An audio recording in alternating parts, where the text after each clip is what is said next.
시청자 여러분 안녕하십니까? 한 주간의 한인 사회 주요 소식을 전해드리는 채널 K 뉴스 주간 브리핑입니다.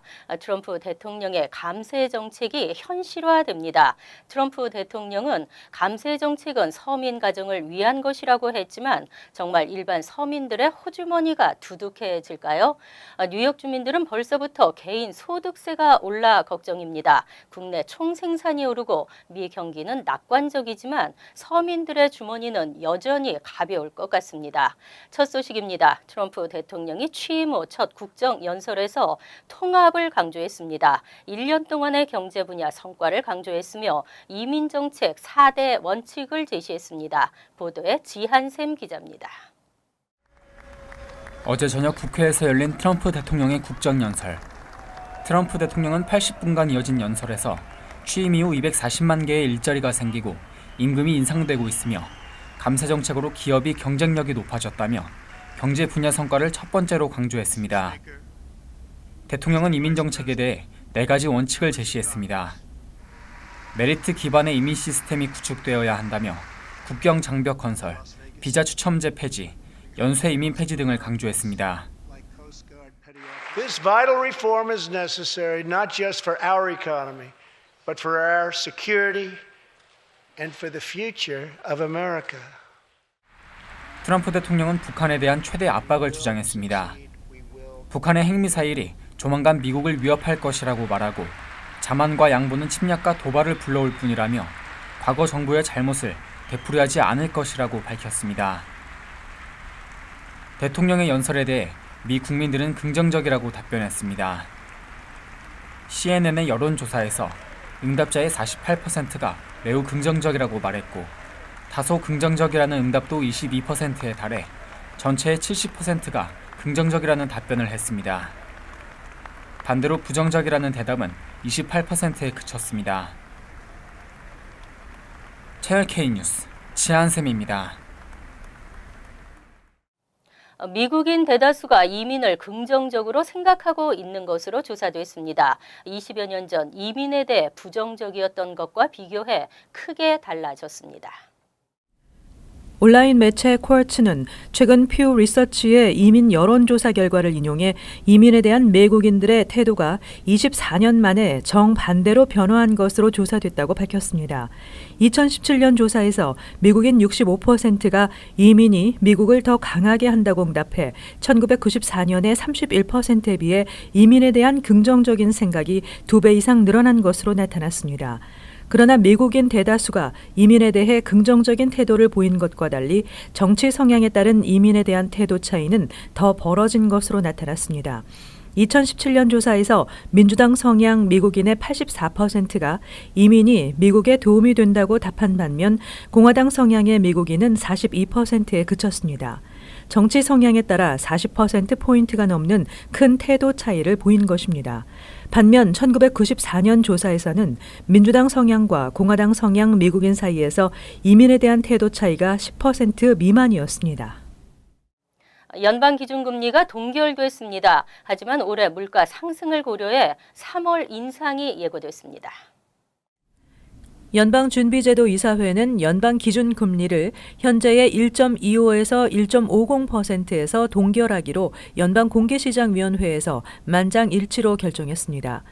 연방준비제도는 지난해 12월 회의에서 연방기금금리를 1.25에서 1.50%로 0.25%포인트 인상한 바 있습니다.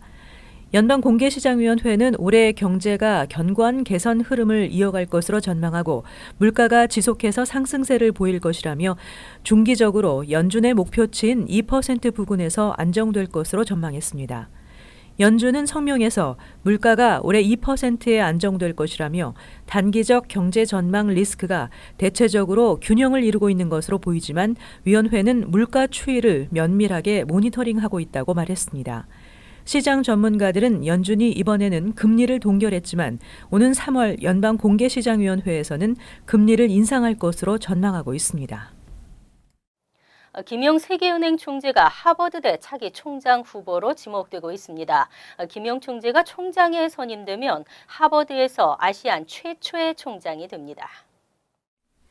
하버드대 교지인 하버드 크림슨은 29일 총장 선임위원회가 최근 김 총재와 접촉했다며 김 총재가 유력한 차기 총장 후보로 떠올랐다고 보도했습니다.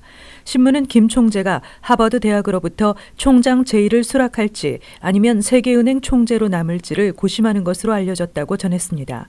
드류 파우스트 현 총장이 오는 6월 사임할 예정이라 현재 하버드대는 새 총장 선임을 두고 막바지 인선 작업을 진행 중입니다.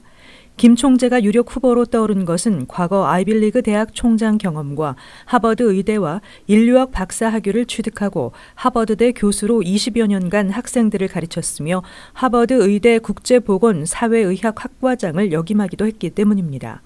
신문은 김 총재가 하버드대와 깊은 인연을 갖고 있기 때문에 강력한 총장 후보로 여겨지고 있다고 분석했습니다. 김 총재는 지난 2009년 아시안 최초로 다트머스대 총장을 맡았었는데 아이빌리그 총장을 아시안이 맡은 것은 김 총재가 처음이자 유일합니다. 이후 2012년 세계은행 총재로 선임돼 활동하고 있습니다. 박동주 민주평화통일자문회의 뉴욕 협의회장이 사퇴했습니다. 취임 5개월 만인데요. 박 회장은 자세한 이야기는 밝히지 않았지만 건강상의 이유를 들어 돌연 자진 사퇴서를 협회에 제출했습니다. 30일 민주평통 뉴욕협의회에 따르면 박 회장은 건강상의 문제 때문에 평통회장직을 계속 수행할 수 없게 됐다며 직접 작성한 사퇴서를 제출했습니다. 박 회장은 모든 활동을 중단하고 치료에 전념하겠다고 말한 것으로 알려졌으나 병명에 대해서는 이렇다 할 언급은 하지 않은 것으로 전해지고 있습니다. 한편 한인사회 일각에서는 박 회장이 사퇴하는 다른 이유가 있는 게 아니냐는 목소리도 흘러나오고 있습니다. 이처럼 박 회장이 전격 사퇴함에 따라 민주평통 뉴욕협의회는 민주평통 사무처가 박 회장의 후임을 임명할 때까지 당분간 김도형 간사가 회장 대행을 맡아 비상체제로 운영될 전망입니다. 박 전 회장은 그동안 뉴욕 한인 수산인협 회장, 뉴욕 호남 향후 회장, 엄홍길 뉴욕재단 회장 등을 역임했으며 지난해 9월 2년 임기에 제18기 민주평통 뉴욕협의회장에 취임한 바 있습니다. 뉴저지 팰리세이드 파크 최고령 시의원 조셉 테스타 의원이 별세했습니다. 후임의 폴킴 교육위원이 유력한 것으로 알려졌습니다. 올해 말까지 임기를 남겨두고 있던 팰리세이드 파크의 데스타 시의원이 갑작스럽게 사망해 시의원 자리 6석 중 1석이 공석이 되면서 후임자를 선정하게 된 것입니다. 한편 팰리세이드 파크 민주당 위원회가 오는 6월 시의원 민주당 예비 경선에서 지명할 예정이었던 폴 김 교육위원이 현재 후임자로 가장 유력한 것으로 알려지고 있습니다. 만약 민주당 위원회가 김 의원을 데스타 의원의 후임자로 지명할 경우 다음 달 28일 열리는 팰리세이드 파크 타운 의회 원례 회의에서 승인 절차를 밟게 됩니다. 현재 팰리세이드 파크 타운 의회에는 이종철 부시장과 크리스 정 의원 등 2명이 활동하고 있어 김 의원이 가세할 경우 타운 의회 전체 시의원의 절반이 한인으로 구성되게 됩니다. 한편 고인이 된 데스타 의원은 1950년에서 53년 한국전 당시 미 육군으로 일본 홋카이도에서 근무한 제향 군인 출신입니다. 나는 한국인을 싫어한다는 인종 차별 발언을 한 뉴저지 버겟 아카데미 교사가 끝내 교단에서 퇴출됐습니다. 뉴저지 주요 한인단체들은 29일 버겐 아카데미의 러셀 데이비스 교장과 버겐 카운티 테크니컬 학군의 하워드 러너 교육감과 회동을 갖고 인종차별 발언을 한 해당 교사는 버겐 카운티 타운의 학군의 교단에 서지 못하도록 하는 내용에 상호 합의했다고 밝혔습니다. 문제 교사는 학생들을 직접 가르치는 일이 아닌 다른 업무 등은 할 수 있습니다. 한인단체들은 이와 함께 버겐 카운티 제임스 테데스코 카운티장과 함께 위원회를 구성하고 빠른 시일 내에 문제의 해당 교사가 교사직을 수행할 수 없도록 한다는 내용의 공동 성명을 발표하기로 했습니다.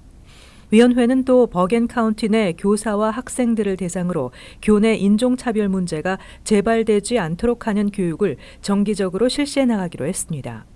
김동찬 시민참여센터 대표는 이와 관련해 당초 문제 교사를 해임시키는 것이 목적이었지만 카운티 학군 당국과 여러 문제를 놓고 협의한 끝에 버겐 카운티 내 모든 공립학교의 교단에서 퇴출시키고 재발 방지 대책을 마련하는 선에서 합의했다고 밝혔습니다. 뉴저지에서 처음으로 독감 사망자가 발생했습니다. 4세 여자아이로 알려져 안타까움을 더하고 있습니다. 지난해 12월 뉴저지에서 사망한 4살 여자 어린이의 사인이 독감으로 31일 최종 확인됐다고 주 보건국이 31일 밝혔습니다. 당국에 따르면 이 어린이는 독감 백신을 접종하지 않았던 것으로 알려졌습니다. 연방질병통제예방센터에 따르면 올 시즌에 전국적으로 37명의 어린이가 독감으로 사망했으며 최소 19개 주에서 1명 이상의 어린이 독감 사망이 보고됐습니다. 또 주 전역 공립학교 학생의 6% 이상이 독감 때문에 결석한 적이 있는 것으로 조사됐습니다. 이번 독감 시즌에는 특히 어린이 피해 사례가 많아 전문가들이 각별한 주의를 당부하고 있습니다. 전국적으로 독감이 기승을 부리는 가운데 뉴저지주에서는 지난달 20일까지 4,700여 건의 독감 환자가 보고됐으며 이 가운데 한인 밀집 지역인 버겐 카운티가 660건으로 가장 많았습니다. 뉴욕주에서도 이번 독감 시즌 들어 1월 말까지 2만 5천여 명의 독감 환자가 공식 보고됐으며 이 가운데 7,100명이 병원 입원한 것으로 파악됐습니다. 전문가들은 감기와 독감은 일부 증상이 유사하지만 독감은 갑자기 발생해 급속히 악화되기 때문에 특히 어린 자녀를 둔 부모들은 유심히 관찰해야 한다고 말하고 있습니다. 전문가들은 독감 시즌이 아직 절반 정도 남아있기 때문에 지금이라도 백신을 맞는 것이 최선이라고 강조하고 있습니다. 이번 60회 그래미 어워즈 참석자들은 흰 장미를 가슴에 달거나 손에 들고 입장했습니다. 성폭력에 대한 반 메시지를 표시한 것인데요. 헐리우드에서 시작된 미투 운동, 연예계, 체육계, 교내 등 성폭력이 심각한 것으로 나타났습니다. 미 국가대표 체조팀 주치의는 징역 175년형을 선고받았습니다. 한국에서는 한 여검사의 성폭력 고발에 가해자 태도가 큰 논란이 되고 있습니다. 채널 K 뉴스 주간 브리핑 여기서 마칩니다. 시청해주신 여러분 고맙습니다.